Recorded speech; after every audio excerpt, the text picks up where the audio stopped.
वाराणसी में आज वंदे भारत ट्रेन का शुभारंभ प्रधानमंत्री, मुख्यमंत्री तथा रेल मंत्री भारत सरकार द्वारा किया गया, जो तीर्थ नगरी चित्रकूट रेलवे स्टेशन करवी पहुंची, जिसको जिलाधिकारी पुलकित गर्ग, पुलिस अधीक्षक अरुण कुमार सिंह, पूर्व सांसद आर.के. सिंह पटेल आदि लोगों ने स्वागत कर हरी झंडी दिखाकर आगे रवाना किया। पूर्व सांसद आर.के. सिंह पटेल ने कहा कि भगवान राम की तपोस्थली चित्रकूट के ऐतिहासिक स्टेशन प्लेटफॉर्म करवी पर वंदे भारत ट्रेन का आज शुभारंभ हुआ। मैं सभी का स्वागत करता हूं। प्रधानमंत्री तथा मुख्यमंत्री एवं रेल मंत्री सहित पूरी टीम को हार्दिक बधाई देता हूं। ये वंदे भारत ट्रेन बनारस से खजुराहो तक शुरू की गई, जो धार्मिक स्थल काशी, विंध्याचल, प्रयागराज, चित्रकूट होते हुए चंदेल कालीन स्थल तक जाएगी। रेलवे लाइन के दोहरीकरण का कार्य भी चल रहा है। जब पूरा हो जाएगा तो दूसरी भी वंदे भारत ट्रेन मिलेगी। पहले भी प्रधानमंत्री तथा रेल मंत्री के नेतृत्व में कई ट्रेनें चित्रकूट से होकर चलाई गई हैं। प्रधानमंत्री के नेतृत्व में भारत सरकार जो कार्य कर रही है, ये पहले 75 वर्ष में कभी कार्य पूर्ण नहीं हुए थे। प्रधानमंत्री तथा मुख्यमंत्री के नेतृत्व में देश व प्रदेश में विकास कार्य तेजी से हो रहा है। वर्ष 2047 तक विकसित भारत बनने जा रहा है। लोगों को जगाकर विकसित भारत के साथ जोड़ा जा रहा है। जिलाधिकारी पुलकित गर्ग ने कहा कि आज बनारस से वंदे भारत ट्रेन का शुभारंभ हुआ है।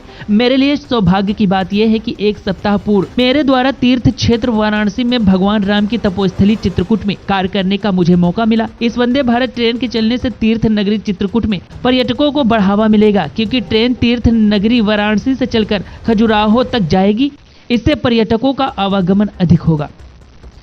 Bureau report, Chitrakoot, the Bharat news TV. देखिए, आज एक विशेष दिन है और मुझे लगता है कि एक चित्रकूट के लिए एक बहुत ही बेहतर अवसर है।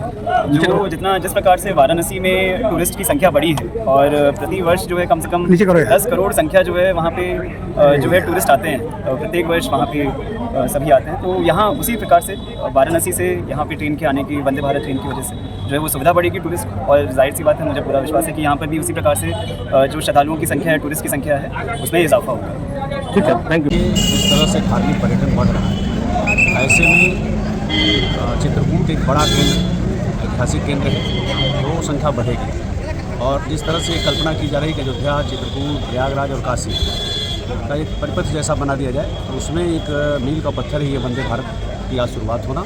जो लोग काशी आएंगे, अयोध्या आएंगे, प्रयागराज आएंगे, वो चित्रकूट की पावन नगरी पे भी आना चाहेंगे। और जिस तरह से ये रेलवे ट्रैक के माध्यम से एयर कनेक्टिविटी भी एयरपोर्ट आपका बन गया, उससे हो जाएगी। और सबसे बड़ा राम वनगमन मार्ग बन गया, तो निश्चित रूप से जो 10 साल पहले चित्रकूट था, अगले 10 साल बाद जब आप देखेंगे तो उसमें लगेगा कि यह तो बड़ा भारी परिवर्तन हो गया, जिसको 10 साल पहले कल्पना नहीं की जा सकती। तो उसी तरह से आप ये मान के चलिए कि जो हमारे लिए कल तक अकल्पनीय था, वो सब साकार हो रहा है।